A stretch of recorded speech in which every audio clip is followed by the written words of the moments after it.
Shalom dan puji Tuhan saudara atas kebaikan Tuhan pada setiap kita, sehingga pagi ini dengan izin Tuhan kita boleh bangun dengan tubuh sehat, pikiran cergas dan semangat yang berkobar-kobar untuk melayani Tuhan. Untuk memulai renungan kita, mari kita berdoa. Bapa Syurgawi, terima kasih atas kebaikan-Mu karena bersama dengan kami pagi ini sementara kami mendengar dan mempelajari firman Tuhan. Dalam nama Yesus kami berdoa. Amin. Saudara dan saudari yang dikasihi dalam Kristus, tajuk renungan kita pagi ini ialah orang benar bahagia. Bagaimana ini boleh terjadi?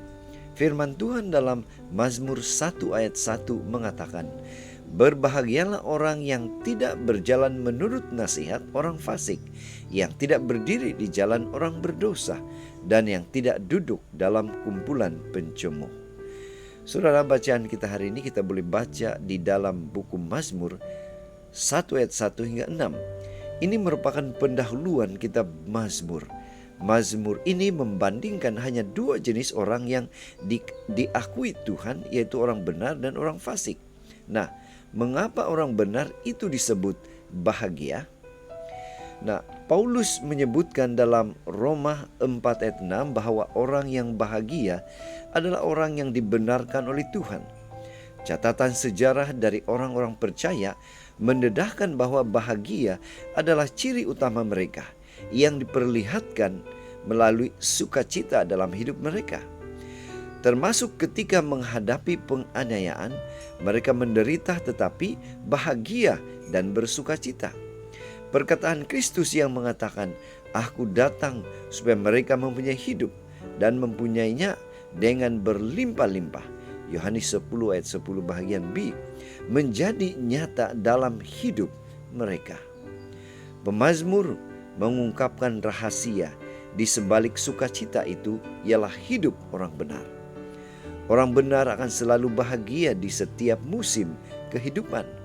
Orang benar akan tetap bersukacita walaupun keadaan tidak berpihak kepada mereka. Dan pemazmur mengumpamakannya seperti pohon yang ditanam di tepi aliran air yang menghasilkan buah pada musimnya dan yang tidak layu daunnya. Tidak hanya itu, ada jaminan bahwa apa sahaja yang diperbuatnya akan berhasil. Saudara, pertanyaannya ialah, bagaimanakah menjadi orang yang dibenarkan?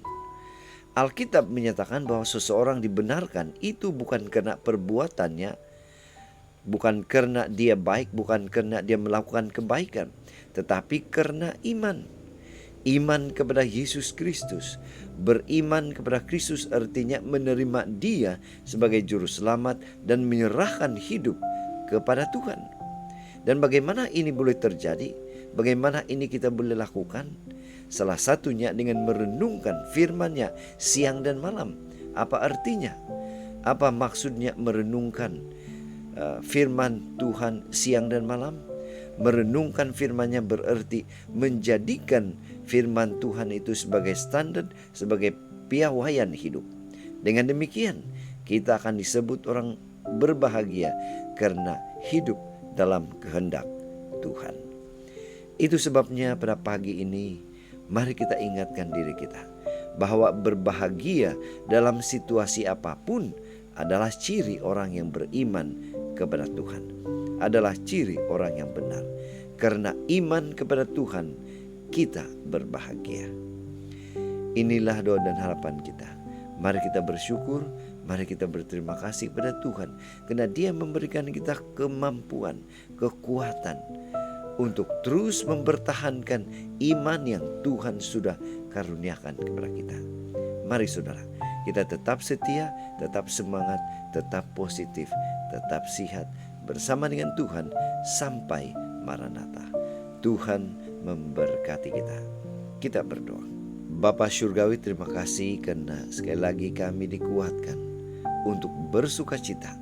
Kami harus mempertahankan iman yang Tuhan sudah karuniakan. Dalam nama Yesus kami berdoa. Amin.